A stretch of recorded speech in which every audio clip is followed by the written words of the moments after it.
Praise the Lord. தேவனுக்கே மகிமை உண்டாவதாக. மாரநாதா ரிவைவல் சர்ச் மூலமாக இந்த வார்த்தைகளை கேட்டுக்கொண்டிருக்கிற உங்கள் ஒவ்வொருவரையும் இயேசுவின் நாமத்தினாலே அன்புடன் வாழ்த்தி வரவேற்கிறோம். இன்று கர்த்தர் நம்மோடு பேசுகிற வார்த்தை என்னவென்று பார்ப்போமா? யோவான் 12ஆம் அதிகாரம் 13ஆம் வசனம். ஓசன்னா, கர்த்தருடைய நாமத்தினாலே வருகிற இஸ்ரவேலின் ராஜா ஸ்தோத்தரிக்கப்பட்டவர். ஆமென். அன்பு சகோதர சகோதரிகளே, இந்த வசனம் இயேசு கிறிஸ்து எருசலேமுக்குள் பிரவேசிக்கும் போது ஜனங்கள் மகிழ்ச்சியுடன் கூறிய வார்த்தைகளாகும். அவர்கள் கையில் குருத்தோலைகளை ஏந்தி கொண்டு ஆண்டவரை நோக்கி ஓசன்னா ஓசன்னா என்று அவர்கள் கர்த்தரை மகிழ்ச்சியுடன் வரவேற்கும் பொழுதுதான் இந்த வார்த்தையை குறிப்பிடுகிறார்கள். அவர்கள் இயேசுவை ஒரு ராஜாவாக வரவேற்கிறார்கள். ஆனால் அவர் உலக ராஜா அல்ல. அவர் அன்பின் ராஜா, சமாதானத்தின் ராஜா, ரட்சிப்பின் ராஜா. அதே போல தேவன் வரும்பொழுது ஒரு பெரிய தங்க ரதத்திலோ ஒரு பெருமையுடனோ அவர் வரவில்லை. அவர் எளிமையாக வந்தார்.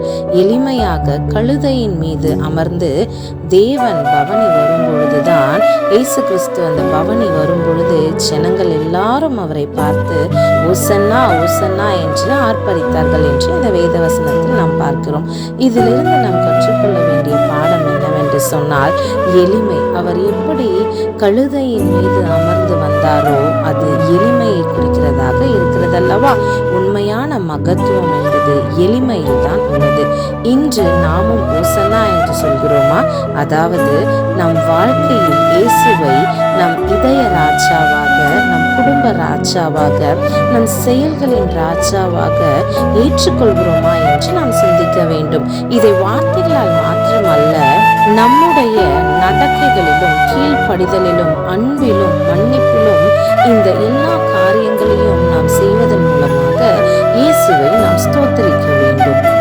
அந்நாட்களில் எப்படி கர்த்தருடைய வருகையை அவர்கள் எவ்வளோ ஒரு சந்தோஷமா அவரை ஆர்ப்பரித்து அவரை மகிமையாக எண்ணி தேவனை அவர்கள் வரவேற்றார்களோ, அதே போல நாமும் தேவனை மகிமைப்படுத்த வேண்டும். ஸ்தோத்திர பலிகளினாலும் துதி செலுத்துதலினாலும் ஜெபத்தினாலும் ஒவ்வொரு காரியங்களிலும் நாம் தேவனுக்கு ஏற்கும் உகந்த பலிகளை செலுத்துகிறவர்களாய் இருக்க வேண்டும். அது மாத்திரமல்ல, அவரை எப்பொழுதும் நாம் போற்றி போற்றி அவரை துதிக்கும் பொழுது நமக்கு தேவையான ஒவ்வொரு காரியங்களையும் அவர் நேர்த்தியாக செய்வார். கர்த்தருடைய நாமத்தினாலே வருகிற இஸ்ரவேலின் ராஜா ஸ்தோத்தரிக்கப்பட்டவர். அவர் இஸ்ரவேலின் ராஜா. அவர் எல்லா துதிக்கும் கனத்திற்கும் மகிமைக்கும் பாத்திரர் அவர் ஒருவரே. அவர் அப்படிப்பட்ட ராஜாவாய் இருந்தும் அவரிடத்தில் பெருமை காணப்படவில்லை.